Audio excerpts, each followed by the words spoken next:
Berita terkini. Kamis 20 Februari 2020 11.25 belasan rumah ludes terbakar di Aceh Singkil. Kebakaran di Desa Ujung, Kabupaten Aceh Singkil Kamis tanggal 20 Februari 2020.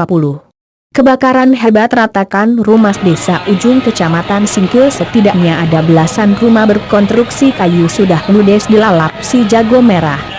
Upaya pemadaman kebakaran terus dilakukan petugas pemadam dibantu ratusan warga, namun kini belum berhasil mengendalikan amukan api. Selain memadamkan api, warga juga berusaha menyiramkan air ke rumah di seberangnya agar tidak terbakar.